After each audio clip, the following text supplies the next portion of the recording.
नमस्ते बच्चों, आप सभी का इस वीडियो में स्वागत है। पिछले वीडियो में हमने कुछ परमाणु सिद्धांत इसके दे रखे थे, उसकी हमने यहाँ पर चर्चा करी थी। द्रव्यमान संरक्षण के नियम के बारे में पढ़ा था और स्थिर अनुपात के बारे में पढ़ा था। आज हम जो है बात करने वाले हैं परमाणु क्या होता है, इसके बारे में चर्चा करते हैं। तो परमाणु क्या है, तो सबसे पहले अपने मन के अंतर्गत आता है परमाणु। इसका उद्देश्य हम यहाँ पर चर्चा करने वाले हैं। परमाणु क्या होता है, व्हाट इज एन एटम्स का अध्ययन करेंगे। तो आपने बामी देखी होगी, एक प्रकार से कोई भी एक प्रकार से जो है चेटे हुआ जिसको घर बोलते हैं, तो बामी संरचनात्मक इकाई क्या होती है, तो हम कह सकते हैं छोटे छोटे कणों से मिलकर बना होता है। यानी रेत के छोटे कणों से मिलकर जो है एक इसकी बिल का निर्माण होता है। क्या आपने कभी सोचा कि सभी पदार्थों की संरचनात्मक इकाई क्या होती हैं? तो सभी जैसे यहाँ पर दे रखा है, उदाहरण के तौर पर एक वॉलीबॉल है, तो ये भी छोटे छोटे कणों से मिलकर बना होता है। क्या आपने कभी परमाणु को देखा होगा? ये मन में अपने विचार भी आता है कि परमाणु क्या है, कैसा होता है ना। तो परमाणु जो है ये अत्यंत सूक्ष्मतम से सूक्ष्मतम कणों से मिलकर बना होता है, जो हम अपनी नग्न आँखों से नहीं देख सकते। परमाणु त्रिज्या को नैनोमीटर में नापा जाता है। तो यहाँ पर नैनोमीटर की इकाई इसकी दे रखी है। जिसे आप इस डायग्राम में देख रहे, छोटे छोटे सूक्ष्मतम कण से मिलकर ही एक प्रकार से परमाणु का निर्माण होता है। और ये परमाणु ही एक प्रकार से आगे जाकर अणु, तत्व, यौगिक का निर्माण करते हैं। परमाणु इतने छोटे होते हैं कि हम इनके आकार की सूक्ष्मता को नगण्य मान सकते हैं। तो यानी नगण्यता को क्या मान सकते हैं, प्रकार से परमाणु मान सकते हैं। अब हमारे विचार करेंगे, जो हमारा पूरा विश्व है ये भी किससे बना होता है, परमाणु से मिलकर बना होता है। तो परमाणु के हमारे प्रत्येक क्रियाकलापों को प्रभावित करता है। फिर हम बात करेंगे विभिन्न तत्वों के परमाणु के प्रतीक की। तो प्रतीक अर्थ क्या है, जो बड़ा नाम है उसको छोटे रूप में लिखना। तो डाल्टन इसके बारे में बताया। हाइड्रोजन यानी पूरे यहाँ पर देखो जो है नाम दे रखे हैं तत्वों के, तो ये सब जो है इसके अलग अलग नाम दिए। फिर कुछ वैज्ञानिक थे जिसे हम यहाँ पर बात करेंगे बर्ज़िलियस ने। तो बर्ज़िलियस जो है तत्वों के नामों को एक या दो अक्षरों से प्रदर्शित होता था, ऐसा इन्होंने बताया। जैसे कॉपर है और स्वर्ण है। कॉपर और जो स्वर्ण जो तत्व हैं, इसको प्रदर्शित करने के लिए एक प्रकार इसकी अवस्था के आधार पर, यानी हम कह सकते हैं कॉपर का नाम साइप्रस से उत्पन्न हुआ। जो सोना है, गोल्ड है, इसकी चमक के आधार पर इसका नाम रखा गया। तो नाम अंग्रेजी शब्द से लिया गया, जिसका अर्थ होता है पीला। यानी गोल्ड कैसा होता है, पीला होता है, इसलिए इसका नाम गोल्ड यानी पीला वस्तु ही। लेकिन ये सही नहीं है। आधुनिक काल में international union of pure applied chemistry जो है, इसको शॉर्ट में IUPAC बोलते हैं, तत्वों के नामों को स्वीकृति प्रदान करती है। Hydrogen, aluminium, copper. तो यहाँ पर जो शब्द लिखे हुए हैं ये एक या दो शब्दों से मिलकर बना होता है, लेकिन जो आगे के शब्द हैं ये बड़े हैं और पीछे वाले जो है प्रकार कैसे वो छोटे होते हैं। यानी कैपिटल लेटर में आगे वाले को और पीछे वाला दूसरा जो होता है उसको छोटे यानी स्मॉल लेटर में लिखा जाता है। हाइड्रोजन को लिखने के लिए इतना जो बड़ा नाम लिखते हैं एल्यूमिनियम है, उसी प्रकार से कोबाल्ट है और शॉर्ट में इसको COAL और H बोलते हैं। उसी प्रकार से क्लोरीन है और जिंक हैं, तो ये दो नाम से हैं। कुछ तत्वों के प्रतीक उनके अंग्रेजी नामों के प्रथम अक्षर तथा बाद में आने वाले उस किसी एक अक्षर को संयुक्त करके बनाते हैं। CCl यहाँ पर क्लोरीन है, तो क्लोरीन लिखेंगे। Zn तो जिंक हैं, इस प्रकार से इनको लिखा जाता है।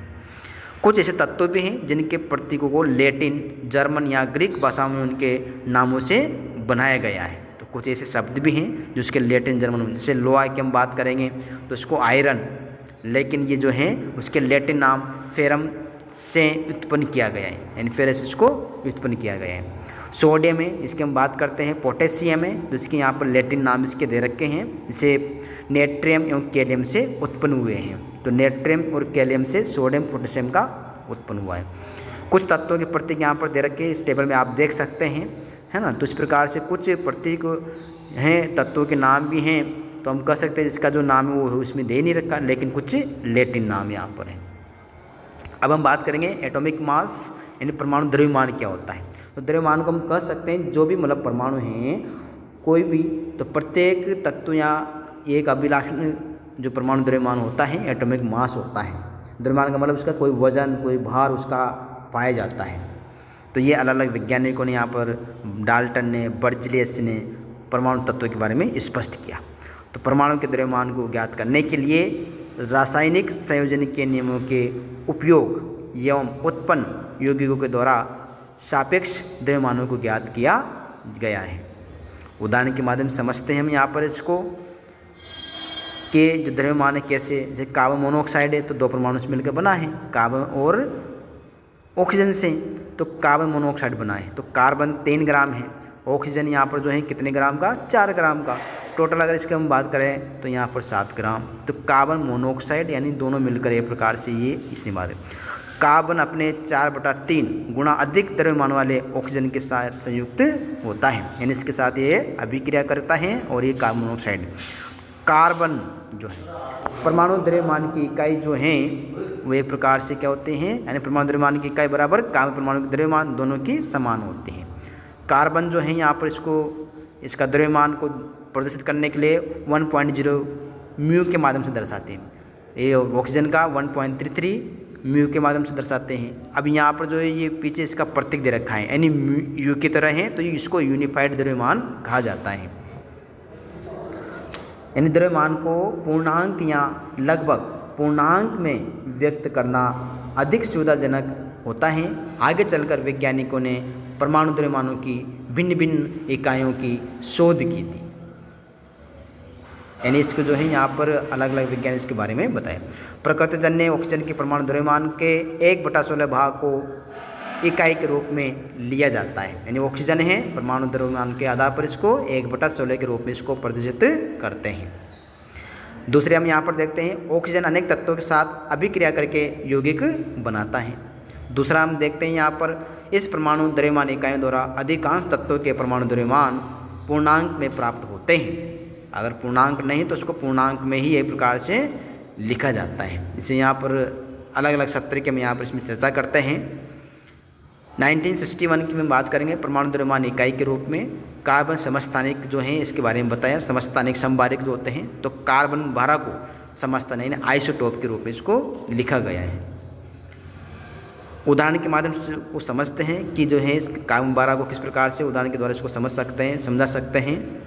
तो एक जो फल वाला होता है उसके पास अलग अलग फल उसमें उसके पास होते हैं। एक तरबूज है, अब इस तरबूज को क्या करता है वो इसको अलग अलग भागों में इसको काट देता है। काट कर भी यहाँ पर इसको जो है इसका माप करता है तराजू के माध्यम से, तो देखता है कि 2 सेव के बराबर इसका 1 भाग दे रखा है। यहाँ पे उसके पास 3 आम है तो 3 आम के बराबर इसका क्या है, तरबूज का 1 भाग है। तो ये मापने के लिए उसने जो है यहाँ पर इकाई का उपयोग किया। तो सापेक्ष पहल द्रव्यमान इकाई फ्रूट मास यूनिट, इसको शॉर्ट में FMU कहा जाता है। कुछ तत्वों के द्रव्यमान परमाणु द्रव्यमान यहाँ पर बताए गए हैं, तो इसको इकाई के माध्यम से रिप्रेजेंट करते हैं। किसी भी तत्व के सापेक्ष परमाणु द्रव्यमान को उसके परमाणुओं के औसत द्रव्यमान का कार्बन 12 परमाणु के द्रव्यमान के 1/12 तो यहाँ पर जो है भाग के अनुपात द्वारा परिभाषित किया जाता है। किसको, परमाणु। तो इस वीडियो में आज हमने जो किसके बारे में अध्ययन किया, परमाणु द्रव्यमान का अध्ययन किया है, यानी परमाणु द्रव्यमान क्या होता है इसका हमने यहाँ पर चर्चा करी है। अगले वीडियो में हम इसके कुछ पॉइंट्स के बारे में चर्चा करेंगे। सभी को धन्यवाद।